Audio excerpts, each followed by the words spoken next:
Chapter 4, Home Again. At the gate they were met by an officer who at once took command of the company. There was only a moment for hasty goodbyes before the order to march was given, and the women and children watched the little column stride bravely away up the street towards the armory, where the uniforms and the arms were kept.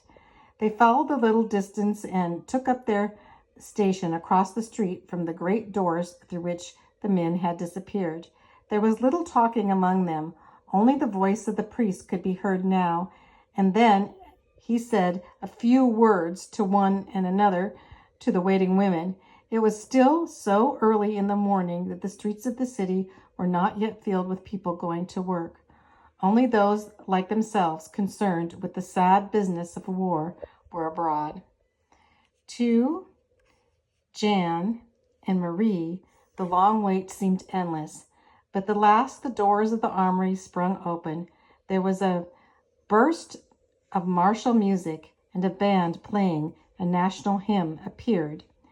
For king, for law, and for liberty, thrilled the burghers, and among them waving the flags and the cheers of the people who were now begun to fill the streets and regiment of soldiers marching away towards the north. Jan and Marie stood with their mother on the edge of the sidewalk, eagerly scanning every face as the soldiers passed, and at last Jan shouted, "I see father! I see father!" Mother Van Hove lifted her two children high in the arms for him to see, but Father Van Hove could only smile a brave goodbye as he marched swiftly past. "No tears, my children," cried the priest. "Let them see no tears. Send them away with a smile." And standing on the edge of the sidewalk, he made the sign of the cross and raised his hand in blessing as the troops went by. For a time, Mother Van Hove and the children ran along the sidewalk trying to keep pace with the soldiers, but their quick strides were too much for the twins, and it was not long before Marie said breathlessly, "My legs are too short. I can't run so fast." "I can't either," gasped Jan. Mother Van Hove stopped short at once, and the three stood still, hand in hand, and watched the soldiers until they turned a corner and disappeared from the sight through the gate of the city. They were quite alone, for the other women and children had gone no further than the armory and were already on their homeward way to Meer. Now, for the first time, Mother Van Hove gave way to grief, and Jan and Marie wept with her, but it was only for a moment. Then she wiped her eyes, and the twins too, on their apron, and said firmly, "Come, my lambs, tears will not bring him back. We must go home now as fast as we can. There is need there for all that we can do. You must be the man of the house, my Janky, and help me take care of your father's place on the farm. And Marie must take our little house mother. We must be as brave as soldiers, even though we cannot fight." "I think I could be braver if I had some breakfast," sounded Janky. Mother Van Hove struck her hands together in dismay. "I never once thought of food," she cried, "and I haven't a red cent with me. We cannot buy breakfast. We must go hungry until we get home. But the soldiers must often go hungry, my little ones. We must be as brave as they. Come now, I will be captain. Let's march forward."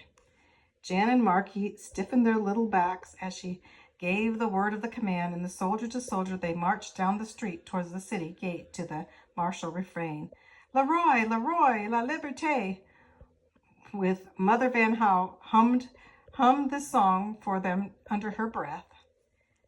It was a long way back to the little farmhouse. When at last the three weary pilgrims reached it, they were met by an indolent chorus of protests among all the creatures which had been left behind. Belle was lowing in the pasture, the pig was squealing angry in her pen, and the rooster had crowed himself hoarse, and patient Fidel, was sitting on guard at the back door.